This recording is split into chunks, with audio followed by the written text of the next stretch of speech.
반갑습니다. 오늘 보니 너무나 더욱 반갑습니다. 한 사람이 이렇게 귀한 줄을 새삼 이렇게 알게 되니 너무나 감사하고 함께 예배드리게 되어서 너무 감사합니다. 한 심리학 연구에 따르면 현대인의 성인 10명 중에 8명은 자신의 노력과 상관없이 결정되는 거대한 사회적 변화 앞에서 극심한 무력감을 느낀다고 합니다.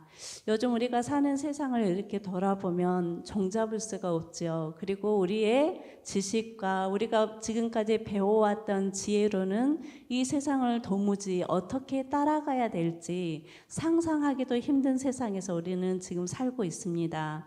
고금리, 불경기, 또 AI라는 그런 로봇, 인공지능 그것들로 인해서 일자리 감소 등 앞으로 우리 자녀들의 세대는 얼마나 힘든 세대를 살아야 될지 너무나 생각만 해도 끔찍하기도 합니다.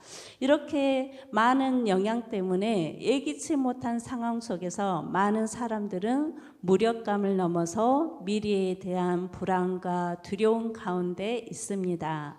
오늘 성경에서도 이처럼 두려움과 허무한 가운데 빠져 있는 한 사람이 있었습니다. 바로 아브람입니다. 창세기 14장, 우리가 15장을 읽었는데 창세기 14장에서는 당시 최강대국이었던 엘람 왕 그돌로오메를 비롯한 네 왕들이 연합군을 형성해서 가나안 땅을 침공한 사건이 있었습니다. 아브라함의 조카 롯은 소돔 땅에 거주했다는 이유만으로 이 왕들의 전쟁에 휘말려서 모든 재산을 빼앗기고 포로로 끌려가고 말았습니다. 이 소식을 듣는 아브라함이 어떻게 합니까? 가정에서 기른 자기 집에서 기른 318명의 훈련된 자들을 데리고 가서 네 개국의 연합군과의 전쟁에서 승리하고 조카 롯을 구출한 후에 멜기세덱의 축복을 받은 사건이 바로 15장에 전에 있었던 14장의 내용입니다. 오늘 우리가 읽은 본문은 그 이후에 연합군의 전쟁 이후의 이야기인데 1절의 말씀을 한번 읽어보도록 하겠습니다. 시작. 이후에 여호와의 말씀이 한 상 중에 아브라함에게 임하여 이르시되 아브라함아 두려워하지 말라. 나는 내 방패요 너의 지극히 큰 상급이니라 라고 말하고 있습니다. 여호와의 말씀이 한 상 중에 아브라함에게 나타났죠. 성도 여러분, 아브라함은 연합군과의 전쟁 이후에 심히 두려워했습니다. 아브라함이 왜 두려워했을까요? 첫 번째 이유는 아브라함은 하나님의 현현에 대한 하나님의 나타나심에 대한 논란과 하나님에 대한 경외심으로 두려워했습니다. 또한 두 번째 이 두려움은 연합군과의 전쟁에서 이 아브라함이 승리는 했지만 아브라함은 전쟁 이후에 이 연합군들의 보복에 대한 두려움에 사로잡혀 있었습니다. 이런 아브라함에게 하나님께서는 평안과 위로의 말씀으로 다가오셨습니다. 그리고 뭐라고 말하고 있습니까? 아브라함아 두려워하지 말라. 내가 너의 방패가 되어줄게. 너에게 큰 상급을 줄게 라고 이렇게 아브라함에게 말씀하셨습니다. 하나님의 이 위로의 말씀에도 불구하고 아브라함은 자신의 심정을 하나님 앞에 솔직하게 털어놓는데 그 말씀이 2절의 말씀 같이 한번 읽어보겠습니다. 아브라함이 이르되 주 여호와여 무엇을 내게 주시려 하나이까? 나는 자식이 없사오니 나의 상속자는 이 다메섹 사람 엘리에셀이니이다 이렇게 말하고 있습니다. 아브라함은 하나님께 항의를 했습니다. 하나님께서 저에게 상속받을 자식도 주지 않으셨는데 저에게 큰 상급을 주시겠다고요? 상속받을 자식이 없는데 저에게 무슨 상급이 필요하겠습니까? 그렇게 지금 하나님 앞에 항의하고 있는 모습을 볼 수가 있습니다. 아브라함은 자손과 땅에 대한 약속 성취가 점점 지연되자 답답한 자기의 속내를 고스란히 드러냈습니다. 드러내고 하나님께 불평하고 있는 것입니다. 그래서 그 뒷절에 보면 뭐라고 불평하고 있습니까? 주께서 내게 씨를 주지 아니하시지 않았습니까? 주님께서 나에게 자식을 주지 않았는데 어떻게 상속을 받고 그 상속을 누구에게 물려줄 수가 있겠습니까? 라는 그런 불평을 지금 하고 있는 것입니다.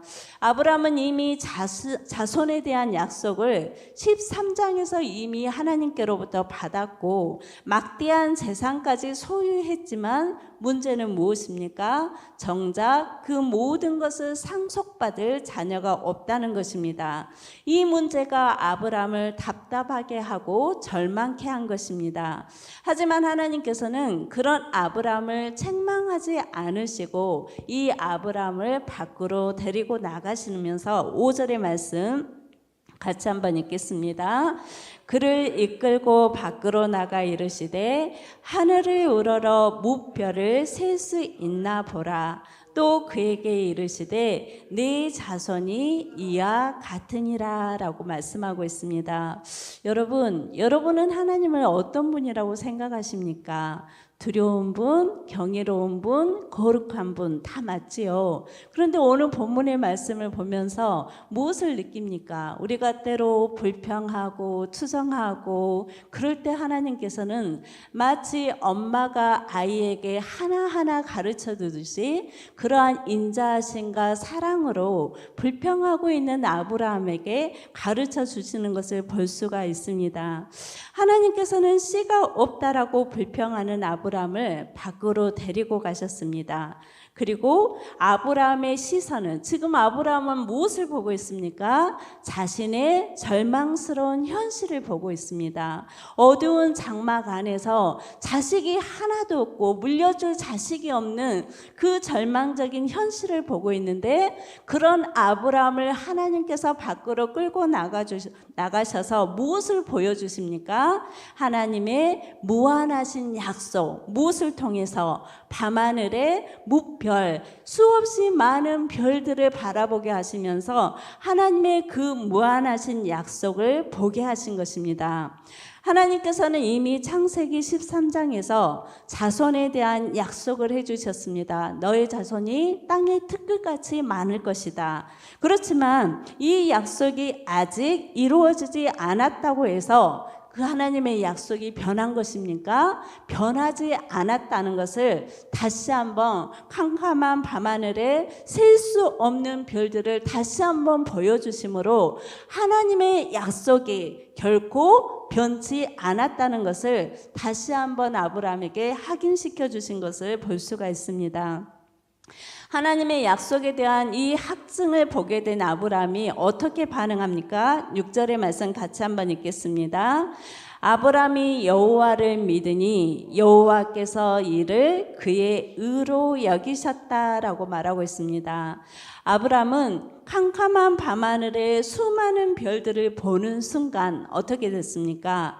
아브라함의 불평은 경이로움으로 바뀌게 됐고 아브라함의 의심은 이제 믿음으로 바뀌기 시작했습니다. 이제 아브라함은 하나님의 약속의 말씀을 전적으로 신뢰했습니다.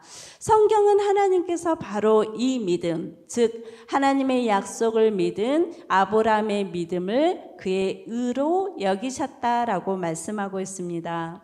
사랑하는 성도 여러분, 믿음이 무엇이라고 생각하십니까? 믿음은 눈에 보이는 가능성을 기대하는 것이 아니라 우리가 눈에 보고 손으로 만져봐서 그것이 가능할 것 같은 것을 믿는 것은 믿음이 아니라는 거죠. 눈에 보이는 가능성을 기대하는 것이 아니라 믿음은 아직 이루어지지 않았지만 하나님의 약속의 말씀을 이루어질 것이라고 확신하는 것이 믿음이라는 것입니다. 그래서 아브라함은 하나님의 말씀을 믿었고 하나님은 그 믿음을 의롭게 여기셨습니다. 성도 여러분, 우리의 모습은 어떻습니까? 우리가 알고 있는 상식과 또 합리라는 이름으로 우리는 때로 불가능이 없는 하나님의 말씀을 제한하는 불의를 행하고 있지는 않습니까? 내가 아는 지식으로, 내가 알고 있는 상식으로 합리적이지 못하는 것 때문에 하나님이 행하실 일들을 우리가 제한하고 그것을 믿지 못하고 있을 때가 많다는 것입니다. 여러분, 믿음은 바라는 것들의 실상이요 보이지 않는 것들의 증거입니다. 이제 7절의 말씀을 한번 읽어보도록 하겠습니다. 시작. 또 그에게 이르시되 나는 이 땅을 내게 주어 소유를 상게 하려고 너를 갈대아인의 우르에서 이끌어낸 여호와니라 라고 말씀하고 있습니다.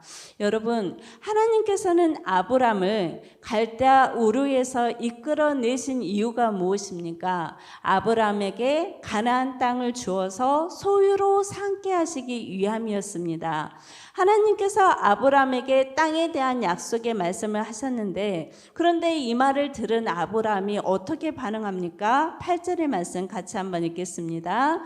그가 이르되 주 여호와여, 내가 이 땅을 소유로 받을 것을 무엇으로 알리이까? 이 말은 무슨 뜻입니까? 주님, 이 땅이 나의 소유가 된다고요? 그것을 어떻게 증명할 수 있습니까? 하나님께서 이 땅을 나의 소유로 주시겠다고 하는데 그것을 하나님이 어떻게 증명할 수 있습니까? 라고 묻는 것입니다. 아브람은 아직 자식도 없는데 자기 후손이 어떻게 이 가나안 땅을 차지할 수 있을지 도무지 이해할 수가 없었습니다. 그래서 하나님께 징조를 구했습니다. 그 말을 들은 하나님께서 9절과 10절의 말씀 같이 한번 읽겠습니다. 여호와께서 이르시되 나를 위하여 3년 된 암소와 3년 된 암염소와 3년 된 순양과 산비둘기와 집비둘기 새끼를 가져올지라. 아브람이 그 모든 것을 가져다가 그 중간을 쪼개고 그 쪼갠 것을 마주 대하여 놓고 그 새는 쪼개지 아니하였으며 솔개가 그 사체 위에 내릴 때에는 아브람이 쫓았더라 라고 말하고 있습니다. 하나님은 언약의 증표로 제물을 준비하라고 명하셨고 아브람은 하나님의 지시하시는 대로 제물을 준비했습니다. 순종했습니다. 이 제물은 하나님의 언약을 확증하는, 하나님께서 약속하는 그 약속을 확증하는 상징물이었습니다. 그런데 아브람이 제물을 드릴 때 어떻게 드렸습니까? 짐승들을 쪼개어 마주보게 했다라고 성경에서는 말하고 있습니다. 짐승들을 쪼개어 마주보게 하는 방식은 레위기의 제사법과는 구별되는 고대 근동의 엄숙한 체결 의식입니다. 즉 아브람 당시에는 계약 당사자들이 짐승을 반으로 쪼개고 그 사이를 함께 지나감으로 이 약속을 확증하는 것입니다. 이 행위는 만약에 이 계약을 어긴다면 이 쪼개진 짐승처럼 될 것이라는 생명을 건 맹세가 담겨 있는 것입니다. 여러분, 하나님께서는 이렇게 하신 이유는 이 약속을 하나님께서 반드시 지키시겠다고 하는 공식적인 증표로 보여주신 것입니다. 그리고 이제 잠시 후에 하나님께서는 깊은 장과 흑암과 두려움 중에 있는 아브라함에게 장차 앞으로 되어질 일들에 대해서 이 아브라함에게 말씀하시기 시작했는데 세 가지를 말씀하셨습니다. 첫 번째는 너의 자손들이 이방 곧 애굽 땅에서 400년 동안 그들을 섬기다가 400년 후에야 출애굽하게 될 것이다 라는 것을 말씀하셨습니다. 두 번째의 말씀은 아브라함은 이 땅에서 장수하다가 평안히 죽게 될 것이다 라는 그 말씀을 두 번째로 말씀하시고, 세 번째는 네 자손은 4대 만에 다시 이 가나안 땅에 돌아올 것이다 라는 앞으로 되어질 그 하나님의 약속의 성취에 대해서 말씀을 하셨습니다. 하나님은 그의 후손이 400년이라는 이 고난의 시간을 거친 후에 하나님의 정의로운 심판을 통해서 그 땅을 차지할 것이라고 말씀하고 있는 것입니다. 성도 여러분, 하나님은 하나님의 때에 하나님의 방법으로 약속을 성취하십니다. 아직 자식도 없는 아브라함은 자기 후손이 어떻게 가나안 땅을 차지할 수 있을지 이해하지 못했습니다. 그렇지만 하나님의 속도와 하나님의 때와 하나님의 방법은 우리의 계산과는 전혀 다르다는 사실입니다. 하나님은 약속된 자손이 이방에 객이되어서 400년 동안 고난을 당한 후에 그 나라의 징벌이 임한 후에야 나오게 될 것을 예고하셨습니다. 여러분, 하나님의 약속은 시와 하나님께서 약속하신 자녀와 그 땅, 주실 땅은 분명 약속을 따라서 은혜로 얻게 되지만 중요한 것은 이것을 얻기 위해서는 반드시 성취의 과정이 필요하다는 것입니다. 오랜 연단과 정화의 과정, 하나님의 섭리를 통해서 하나님의 뜻이 이루어진다는 사실을 기억하시기를 바랍니다. 하나님의 약속이 거저 주어지는 것이 결코 아니다는 것입니다. 우리 개인에게도 주신 약속 또한 마찬가지입니다. 하나님은 우리 개인에게도 각자에게도 약속을 주십니다. 그런데 그 약속이 거저 주어지는 것이 아니라 하나님의 때에 하나님의 방법으로 우리를 그 약속을 통하여서 훈련시키시고 연단시키시고 정화시키시고 정결케 하시고 그런 후에 하나님께서 이 약속, 하나님의 약속하신 것을 받을 만할 때에 하나님께서는 주신다는 사실을 우리가 기억하시기를 바랍니다. 그런데 이 모든 것은 우리를 위함이라는 사실을 또한 그것 또한 기억하시기를 바랍니다. 여러분, 믿음이란 신실하신 하나님의 약속을 끝까지 신뢰하며 기다리는 것, 즉 인내하는 것이 믿음입니다. 사랑하는 성도 여러분, 여러분 중에도 10년, 20년, 아니 30년이 넘도록 기도의 응답이 이루어지지 않음으로 인해서 우리가 마음이 지치고 의심과 불안이 커져가며 때로는 모든 것을 포기하고 싶은 마음에 고통 가운데 계신 분들이 있습니까? 여기 계신 분들은 아마 경험들을 해보셨을 것 같습니다. 저도 물론 그런 경험들을 했습니다. 지금도 그런 중에 있습니다. 그럴 때 아브라함에게 보여주셨던 캄캄한 밤하늘의 별들을 바라보시기를 바랍니다. 우리의 믿음이 약해질 때, 우리 안에 의심이 생길 때, 갈등이 생길 때, 포기하고 싶을 때, 그만하고 싶을 때, 지칠 때 우리가 진정 바라보아야 될 것이 무엇입니까? 그럴 때 하나님께서 아브라함의 손을 이끌고 밖으로 나가서 하늘의 별들을 보여주셨습니다. 그것을 보면서 하나님의 약속을 다시 붙들라는 것입니다. 우리 또한 마찬가지입니다. 우리가 기도하다가 낙심될 때, 지칠 때 우리가 정말 바라보아야 할 것들이 무엇입니까? 우리에게 증표로 주신 하나님의 약속의 말씀, 그 약속의 말씀을 우리가 바라보아야 된다는 것입니다. 하나님은 하나님의 때, 하나님의 방법으로 일하심을 기억하시기를 바랍니다. 신실하신 하나님을 끝까지 신뢰할 수 있는 믿음을 소유하시는 우리 모든 성도님들이 되시기를 축복합니다. 이제 하나님께서는 그 언약의 증표를 보여주셨습니다. 어떻게 보여주셨냐면 17절의 말씀 같이 한번 읽겠습니다. 시작. 해가 져서 어두울 때에 연기 나는 하루가 보이며 타는 햇불이 쪼갠 고기 사이로 지나더라. 여러분은 아까 제가 말씀할 때 계약을 맺을 때 어떻게 해야 된다겠습니까? 짐승을 쪼개놓고 그 쪼갠 고기 사이를 계약하는 두 사람이 그 사이를 지나가야 된다라고 했지 않습니까? 그런데 오늘 17절에서는 어떤 모습이 나타납니까? 하나님과 아브라함이 그 사이를 지나가는 것이 아니라 해가 져서 어두울 때 연기 나는 하루가 보이며 타는 햇불이 쪼갠 고기 사이로 지나더라. 햇불이 그 고기 사이로 지나가는 광경을 보게 된 것입니다. 아브라함은 낮 동안에 짐승들을 지키며 기다렸지만 밤이 되자 어떤 모습이 되고 말았습니까? 깊은 잠에 빠지고 말았습니다. 이런 아브라함의 모습은 인간의 한계를 보여주고 있는 것입니다.